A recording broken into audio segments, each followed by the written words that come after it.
Everything's new in Raceroom starting today. Let's see what it brings.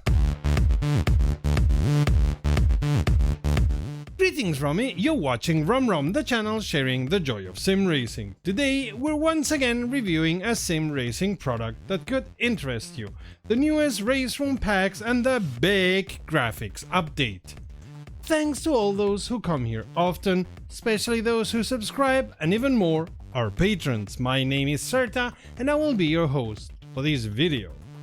Raceroom has been hammering us with the marketing about their big update for the past month or so, publishing comparisons, a podcast, and throwing everything at it and at us sim racers. We thankfully had advanced access to the update, for which we thank KW Studios, and were able to test it to our heart's delight, including the DTM 2024 pack, which will be released later this month. At least we expect so. And therefore we can offer our opinion about it right here, right now. At last, the DTM 1995 is complete. This update brings the Opel Calibra V6 and the Alfa Romeo 155, which we know have many fans. I personally liked the Alfa Romeo better, but that's personal preference. Both cars handle the way you would expect for cars of that era, and provided you are a fan, as I am, you are going to enjoy them. A lot even.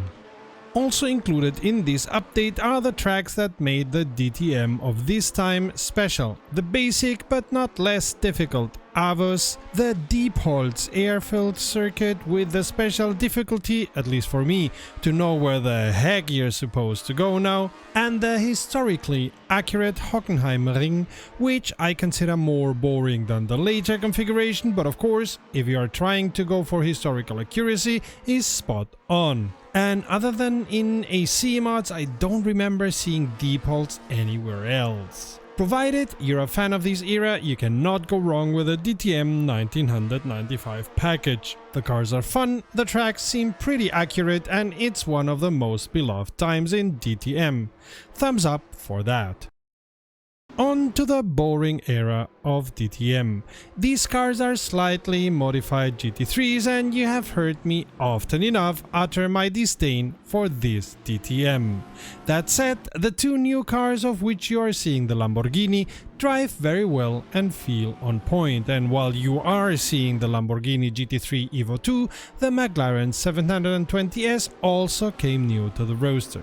As I said before, this update will come within the next 6 weeks or so, according to KW Studios. There's also been some cleaning up and updating of many tracks, see the link up there for our news with a complete list, and we tested especially the Red Bull Ring, which feels nice enough, and the completely refurbished Oschersleben, which has been changed so thoroughly that you will need to re-buy. And I gotta say, I understand that, as Oschersleben feels better. KW have noted they have added some banking that was not in the version before, but is in this laser scanned version, and this may be confirmation bias now that I know is there. For sure it feels better. And the flow of this track, which I love, and I know I'm in the minority, is better. It's not made the track easier, because there's no way to make Oschersleben easy, and it would be a pity if anybody did, but the driving is somehow more fluid. Okay, on to the main point. KW Studios are driving in their marketing the oh so much better graphics. I gotta say, I didn't see those while driving any of the old tracks. Avus even felt a bit underwhelming in the graphics department. What I took out of the information provided by KW was that it's a step forward that will allow Raceroom to move further into day and night cycles and many other of the things we sim racers expect of modern sims. Personally, I didn't see much difference in the graphics other than seeing much better reflections on the cars, and that is no mean feat. These reflections look beautiful, give the sim more realism and therefore a better immersion, and all in all did not incur in any big punishment of the GPU.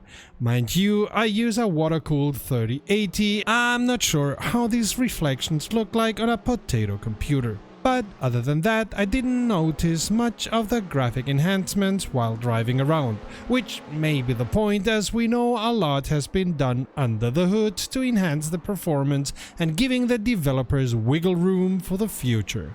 This is something we will not see or feel right now, but will notice in the future because Raceroom will add something here and there. If you're a fan of the DTM 1995, the added tracks and cars are really an enhancement and great to drive, fun to race on, and you wonder how the drivers of yesteryear survived racing there. To all lovers of that time and that series, this pack is a must. Drives great, feels great, will bring a stupid grin on your faces. If you're a fan of DTM 2024, the two cars added are great to drive and feel as good as they feel in other sims. The other cars you already know from DTM 2023. If you're a fan of Oschersleben, the new, highly updated version makes a track that was fun before even more fun now. Those who hate the first corner will still hate it.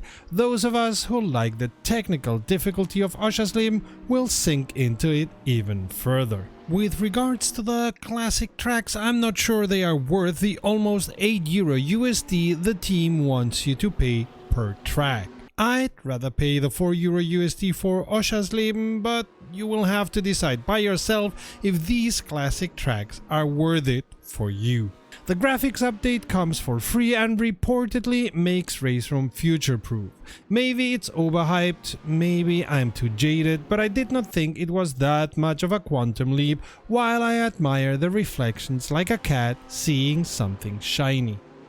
Only pain point for me is that with regards to content, Raceroom has been dropping DTM and not much else.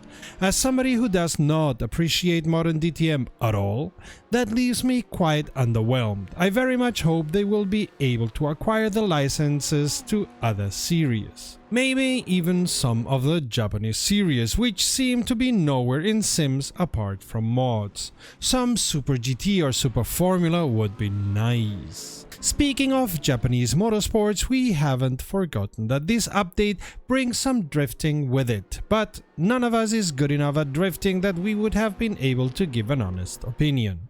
We very much hope sim drifters find another venue in Raceroom, which for now has drifting more as an add-on and for esports competition. But who knows, if enough of you ask for it and are prepared to drop money for it, KW may hear you loud and catching clear.